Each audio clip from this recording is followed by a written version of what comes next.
넷째 날 잠하신 우리 기도의 종들, 우리 기도의 파수꾼들을 축복합니다. 우리는 하나님께서 세우신 기도의 파수꾼입니다. 이 사명을 잃지 마세요. 파수꾼에게 주어진 가장 중요한 역할, 사명은 잠들지 않는 거예요. 두 눈을 부릅뜨고 자기에게 맡겨진 자리를 지키는 것입니다. 성경에 보니까 하나님은 우리를 향해서 뭐라고 말씀하셨냐면 너희 파수꾼들아 잠잠하지 마라 라고 명령했어요. 쉴 새 없이 떠들라는 거예요. 무슨 말입니까? 쉬지 말고 기도하라. 왜 그런가? 그 다음에 이어지는 본문에 보니까 그렇게 할 때 너희 하나님도 쉬지 않는다. 우리가 쉬지 않고 기도해야 될 이유, 하나님께서 쉬지 않고 역사하시기 때문에 그래요. 여러분, 오늘도 우리가 기도할 때 하나님 이미 역사하신 줄로 믿으시길 바랍니다. 그래서 우리가 구하는 것보다 넘치도록 능히하실 주님, 우리가 생각지도 못한 하늘길을 열어주신 하나님, 기대와 확신 가지고 오늘도 부르짖어 기도하시기를 주님의 이름으로 축원을 드립니다. 아멘. 자, 오늘은 인생에 대한 네 번째 진리를 나누겠습니다. 한번 따라할까요? 인생은 떠나는 것이다. 네, 인생은 떠나는 거예요. 오늘 본문은 다윗이 자기 아들 솔로몬에게 남긴 마지막 유언입니다. 이 유언을 남기고 다윗이 죽거든요. 다윗이 자기 아들에게 하나밖에 없는 건 아니죠. 정말 사랑하는 자기 아들에게 자기의 모든 것을 바통을 이어주면서 남긴 첫 번째 말씀, 그게 뭐냐? 1절을 다시 보세요. 다윗이 죽을 날이 임박함에 그의 아들 솔로몬에게 명령하여 이르되, 다윗이 직감적으로 알았어요. 내가 이제 죽을 날이 얼마 안 남았구나. 내가 떠날 날이 얼마 안 남았는데 자식에게 하나님 내가 무슨 말을 남길까요? 하나님께서 첫 번째로 남기라고 하신 말씀이 바로 3절인 거예요. 내 하나님 여호와의 명령을 지켜 그 길로 행하여 그 법률과 계명과 율례와 증거를 모세의 율법에 기록된 대로 지키라. 그리하면 네가 무엇을 하든지 어디로 가든지 형통할지라. 자기 아들을 향해서 다윗이 가장 먼저 가장 마지막으로 남긴 말씀은 뭐냐? 하나님의 말씀을 생명처럼 붙들고 살아라. 어떤 상황 속에 있든지 이 말씀을 다 지켜 기록된 대로 행하라. 그러면 너 형통하게 될 것이다. 이 말씀은 하나님께서 다윗에게 주신 말씀이에요. 4절을 보세요. 하나님께서 다윗에게 약속하신 말씀 아닙니까? 너와 네 자손이 이 말씀대로 지켜 행하면 네 자손 대대로 왕이 끊어지지 않을 것이다. 내가 네 자손을 형통하게 할 것이다. 이 말씀을 받았기 때문에 다윗은 이 말씀을 그대로 아들 솔로몬에게 전하고 있는 거예요. 여기서도 알 수 있듯이 다윗은 하나님께 부름받은 그 순간부터 숨을 거두기까지 오직 하나님만 바라보고 산 거예요. 하나님의 말씀만을 붙들고 살았어요. 물론 때때로 그의 믿음이 약해져서 상황을 보고 하나님 대신에 사람을 의지한 적도 있지만 다시 하나님을 찾고 마지막 죽는 순간까지, 마지막 숨을 내쉬는 순간까지 그는 하나님을 바라보며 살았단 말이에요. 이것이 오늘 우리가 다윗을 통해서 배워야 될 인생의 진리입니다.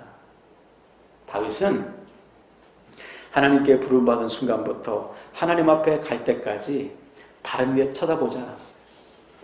오직 하나님께 시선을 고정하고 하나님을 향해서 달려갔어요. 그래서 우리가 잘 아는 다윗의 가장 유명한 시가 어떤 시죠?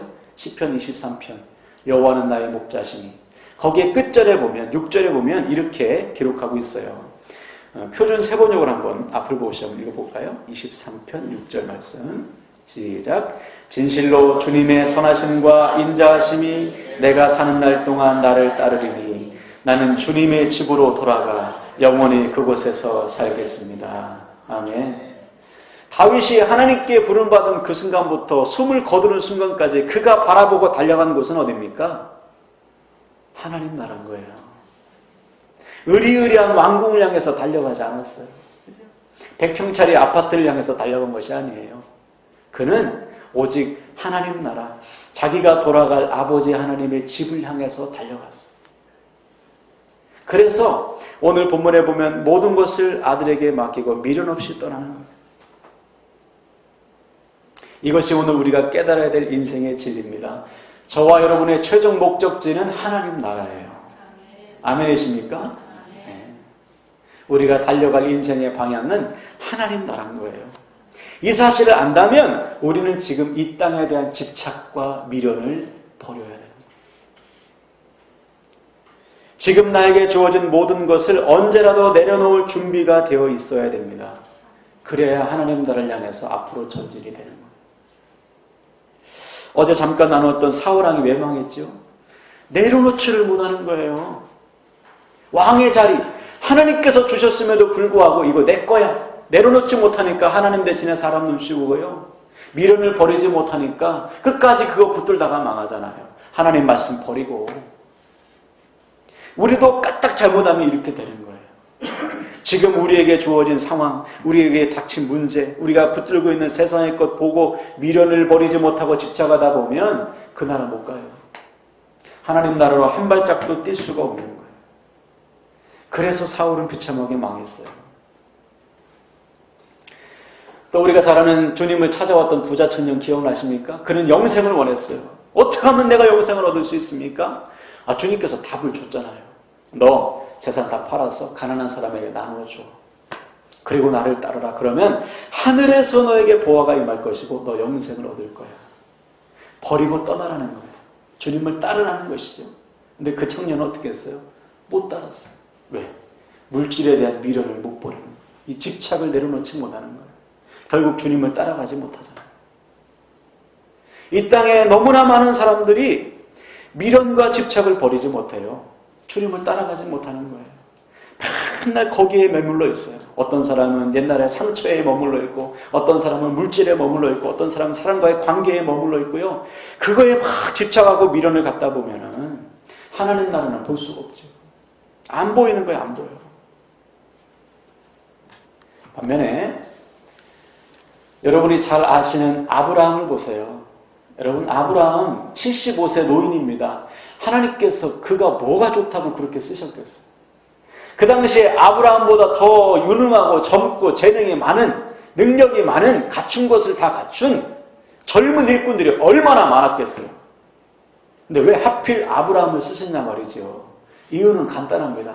그는 하나님의 말씀을 따라 본토 친척 아벨 집을 떠나는 믿음이었기 때문에요. 버리는 믿음이었어요. 집착하지 않는 믿음이었어요. 언제든지 하나님이 나를 따르라 그러면 그냥 따라가는 거예요. 장막을 옮겨라면 옮기는 거예요. 그런 믿음이기 때문에 하나님이 아브라함 쓰신 거예요. 근데 그와 같이 따라갔던 롯은 어땠습니까? 같이 따라가긴 했어요. 그러나 그의 시선은 여전히 어디에 있어요? 하나님이 아니에요. 세상에 눈에 보이는 것. 눈에 보기에 좋은 땅 소돔과 고모라 땅 택해서 그 땅과 함께 망했잖아요. 약속의 땅을 떠나버리는 것.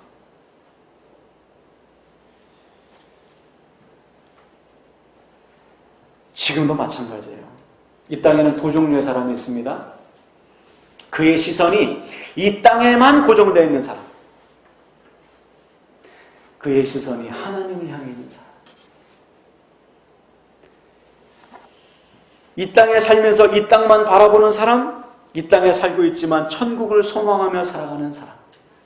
누구나 가고 싶어하는 넓고 화려한 길을 가려고 하는 사람, 거기를 기웃거리는 사람, 좁고 험하지만 찾는 사람이 적지만 믿음으로 그 길을 가는 사람. 우리는 지금 어디에 속해 있냐 말이에요. 어디에 속해 있습니까? 미련 없이 세상의 것을 버리고 지금 하나님께서 나에게 주신 그 길을 향해서 달려가고 있습니까? 십자가의 길을 열심히 쫓아가고 있나요? 주님께서 따라오라고 한 그 제자의 길을 가고 계십니까? 아니면 여전히 바람바짝 못 뛰고 세상과 두리번 거리면서 미련과 집착을 버리지 못하고 있냐 말이에요. 그 상태로는 천국이 보장되잖아요. 여러분, 오늘 말씀을 통해서 주님을 향해 한 발짝 더 내딛으시길 바랍니다. 우리가 가야 할 곳은, 돌아갈 곳은 아버지 집이잖아요. 아버지 집.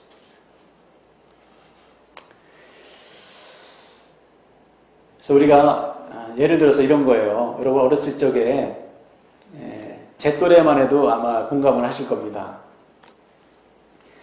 시골에서 밖에서 이제 놀잖아요. 학교 갔다 오면 뭐 학원이 있어, 뭐가 있어. 막 실컷 노는데, 초등학교 때. 뭐 하고 노셨어요, 여러분은? 게임기 갖고 노셨습니까? 돌멩이 갖고 노는 거죠. 돌멩이 갖고 비석치기 하고 땅 따먹기 하고, 그죠? 나무 꺾어가지고 자치기 하고. 우리 학생들은 자치기 뭔지 모르죠? 자치기 하고. 그러니까 밖에 있는 거 갖고 노는 거예요. 그러다가 이제 한참 놀다 보면 해가 뉘어뉘어지죠. 그럼 집에서 엄마의 목소리가 들려요. 상재야, 밥 먹어! 밥 먹어라! 밥 차렸다! 그러면 어떻게 해요? 그거 가슴에 품고 집으로 들어가나요? 다 버려두고 가는 거예요. 돌멩이, 자치기 하던 나뭇가지 다 버려두고 가요. 엄마가 차려놓은 밥상에 비하면 그건 비교할 수도 가치도 없는 거예요. 미련 없이 버리고 가는 거예요. 우리 인생이 이와 같아요. 이 땅에서 생을 마감하는 날 주님께서 야 천국으로 들어와 하면 여러분 미련 없이 다 버리고 가는 거 아닙니까? 그러므로 우리가 지금 붙들고 있는 세상의 것 미련 갖지 마세요. 집착하지 마세요. 언제든지 버릴 준비가 돼 있어야 돼요. 그래야 과감히 하나님 나를 향해서 가는 거예요. 그래서 바울은 우리가 잘 알듯이 빌립보서 3장 13절 14절에서 이렇게 유명한 고백을 하잖아요. 우리 바울의 믿음대로 한번 고백해 볼까요? 시작. 형제들아, 나는 아직 내가 잡은 줄로 여기지 아니하고 오직 한 일, 즉 뒤에 있는 것은 잊어버리고 앞에 있는 것을 잡으려고 표대를 향하여 그리스도 예수 안에서 하나님이 위에서 부르신 부름의 상을 위하여 달려가노라. 아멘. 한번 따라합시다. 뒤에 있는 것은 잊어버리고 앞에 있는 것을 잡으려고. 너무나 멋진 고백이죠. 뒤에 있는 것은 잊어버리고 앞에 있는 것을 잡으려고 달려가는 거예요.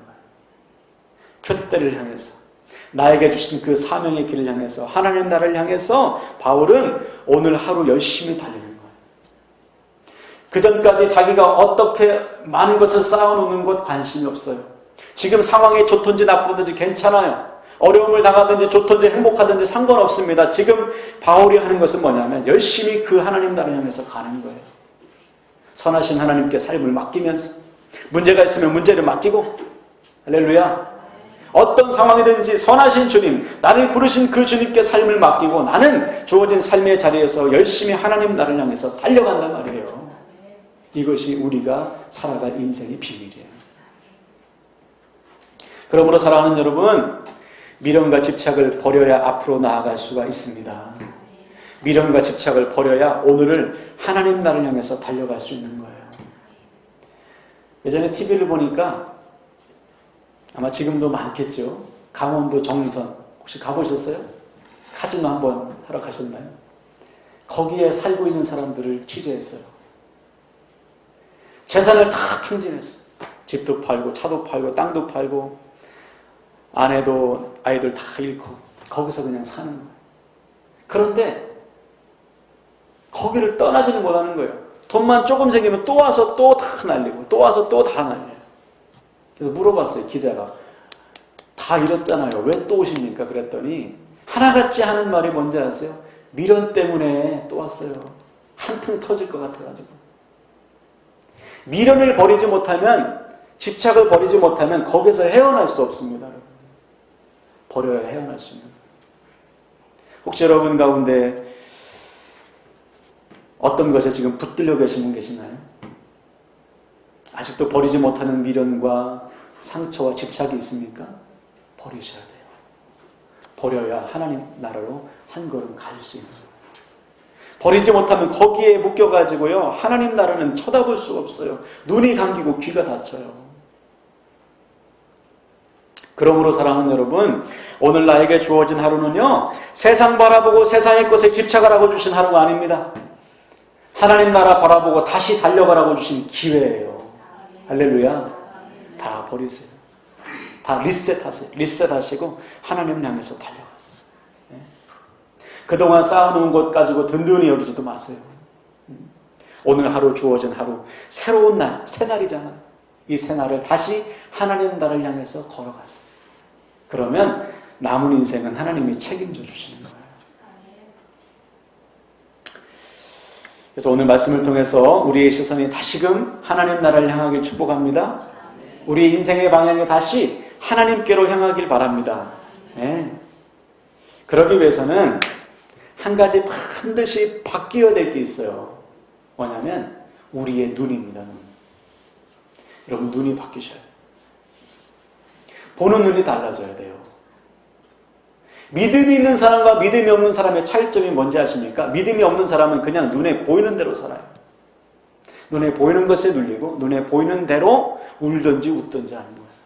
반면에 믿음이 있는 사람은 눈이 하나 더 있어요. 믿음의 눈이 있는 거예요. 믿음의. 이것을 아주 정확하게 묘사하고 있는, 증거하고 있는 사건이 있습니다. 바로 사도 바울이에요. 사도 바울이 빛 대신 빛으로 찾아오신 주님을 만난 다음에 눈이 멀었어요. 3일 동안 눈을 뜨지 못했습니다. 3일 후에 하나님께서 예비하신 아나니아라는 제자가 안수할 때 눈이 탁 떠졌어요. 눈에 있는 비늘 같은 것이 벗겨졌죠. 다시 보게 됐습니다. 이때 다시 보다라는 헬라어 단어가 아나블레포라는 단어예요. 아나라는 단어와 블레포라는 단어가 합해졌는데, 블레포는 보다라는 것이고 아나는 다시라는 뜻인데, 여기에 또 어떤 의미가 있냐면 위로라는 뜻이에요. 위. 다시 말해서 사도 바울은 눈이 멀었다고 다시 떠졌습니다. 부활하신 주님을 만나고 나서 다시 눈이 떠져서 새로운 눈을 얻게 되었는데, 이 눈은 어떤 눈이냐? 위를 볼 수 있는 눈인 거예요. 땅만 보던 사도 바울이 이제는 위를 바라보게 됐어요. 이것이 믿음의 눈이에요. 위를 바라보니까 감옥 속에서도, 깜깜한 감옥 속 앞뒤가 꽉꽉 막혀도 위를 보고 찬송과 기도를 하죠. 할렐루야. 이 눈이 우리에게 주어졌다는 사실 믿으시길 바라요. 혹시 여러분 앞뒤가 꽉꽉 막혔습니까? 아직도 해결되지 않은 문제들이 있어요? 위를 바라보세요. 할렐루야. 그럼 하늘길이 열리는 거예요. 이것이 하나님께서 우리에게 주신 믿음의 눈이에요. 이 눈이 있다면 우리는 어떤 상황 속에서도 하나님 나라를 바라보고 달려갈 수 있어요. 이 회복이 저와 여러분 가운데 반드시 일어나길 바랍니다. 아멘. 그래서 이 시간 말씀을 마무리합니다. 여러분, 지금 주어진 삶의 상황이 어떻든지, 아무리 어렵든지 거기에 눌리지 마시길 바라요. 또 아무리 좋든지 그것 미련두지 마세요. 오직 신실하시고 선하신 하나님 손에 우리의 인생을 맡기시길 바랍니다. 그래서 우리는 그저 오늘 하나님께서 주신 하루, 하나님 나라를 향해서 열심히 가면 되는 거예요. 열심히 달려가서 우리도 바울처럼 하나님 손에 귀하게 쓰임받는, 다가오는 모든 세대에 감동을 주는 인생으로 쓰임받으시기를 주님의 이름으로 축원을 드립니다. 아멘, 아멘. 말씀 붙들고 찬양합시다.